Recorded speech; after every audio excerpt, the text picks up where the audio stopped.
Assalamualaikum warahmatullahi wabarakatuh. Waalaikumsalam warahmatullahi.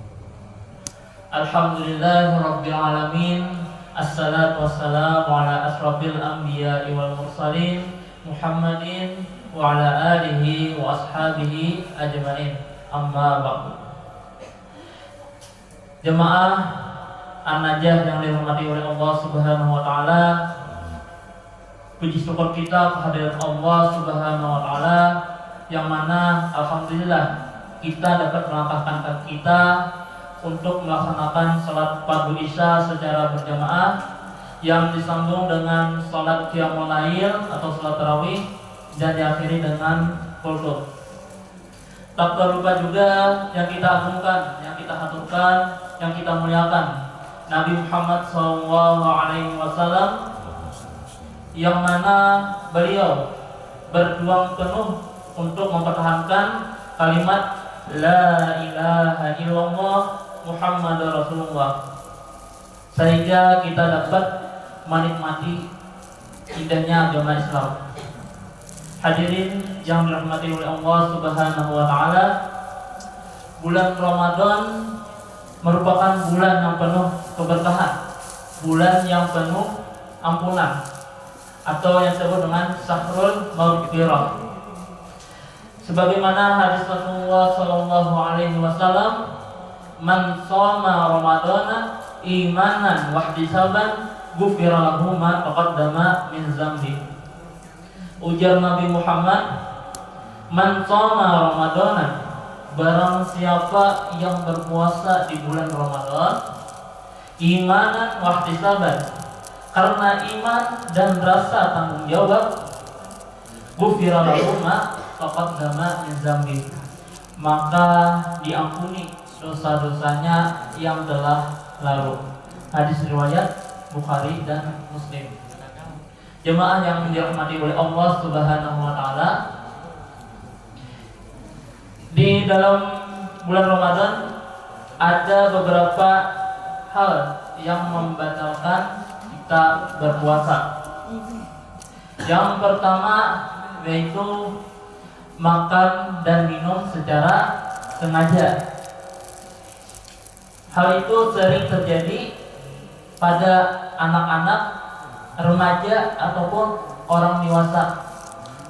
Selain itu ada satu istilah yang dinamakan mokel atau budih, buka puasa secara diam-diam.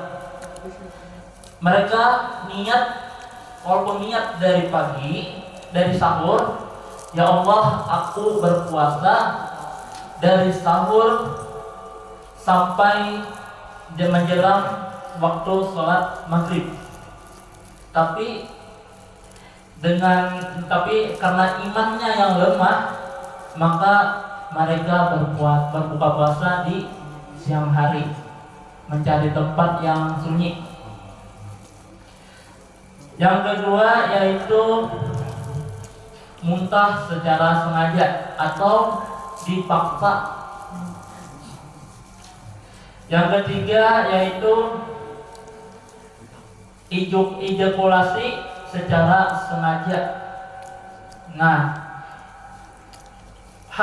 tiga hal yang di atas itu adalah bertentangan dengan iman kita.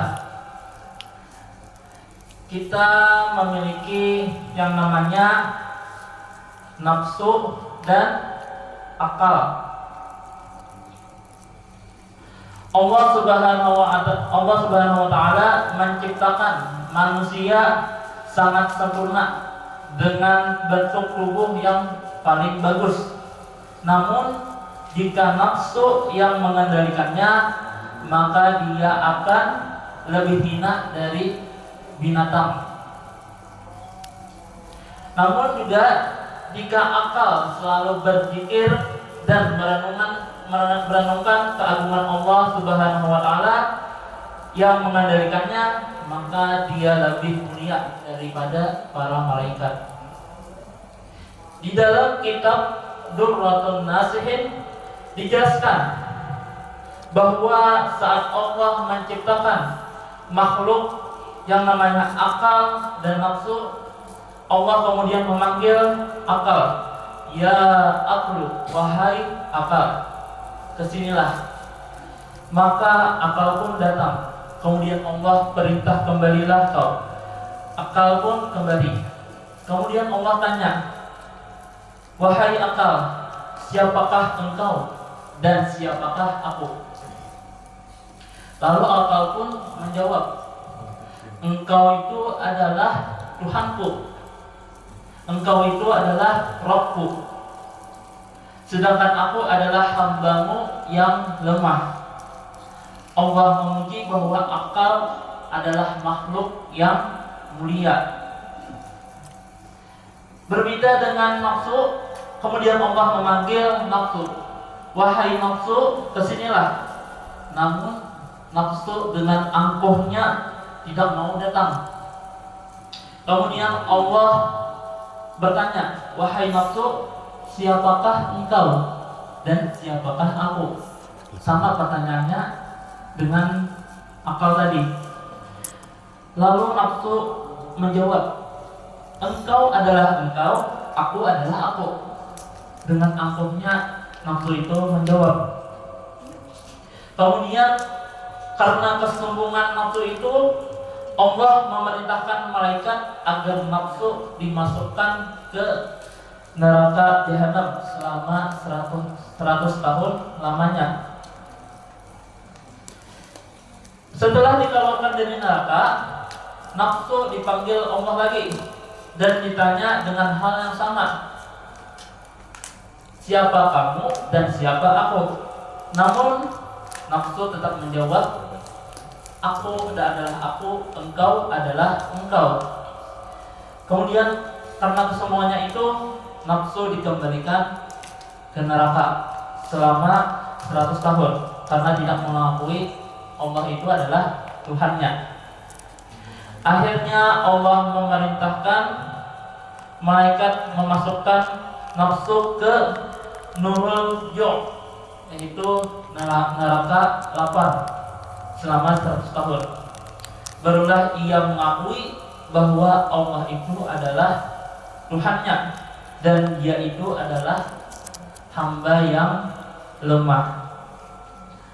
Bagaimana cara mengatasi nafsu kita pada saat bulan Ramadan? Karena bulan Ramadan itu adalah pendidikan kita agar menjadi muslim yang bertakwa. Sebagaimana Quran surah Al-Baqarah ayat 183. A'udzubillahi minasyaitonirrajim. Bismillahirrahmanirrahim.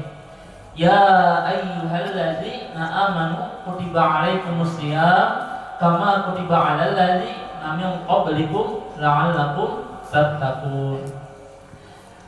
Artinya, hai orang-orang yang beriman, diwajibkan atas kamu berpuasa sebagaimana diwajibkan atas orang-orang sebelum kamu agar kamu menjadi orang yang bertakwa.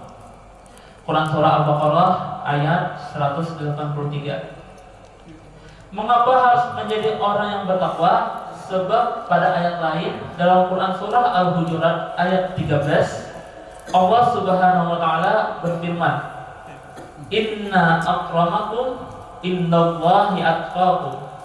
Sesungguhnya orang yang paling mulia di antara kamu di sisi Allah ialah orang yang paling bertakwa. Namun sampai di sini saja pertemuan kita pada hari ini. Ulun mohon maaf apabila ada tingkah laku ulun yang kurang berkenan, atau selama jadi imam ulun bacaan ulun yang kurang tepat, ulun sekali mohon maaf. Akhirul kalam, nasrun minallahi fathul qarib. Subhanallahumma wa bihamdika asyhadu an la ilaha illa anta astaghfiruka wa atubu ilaik. Assalamualaikum warahmatullahi wabarakatuh. Waalaikumsalam.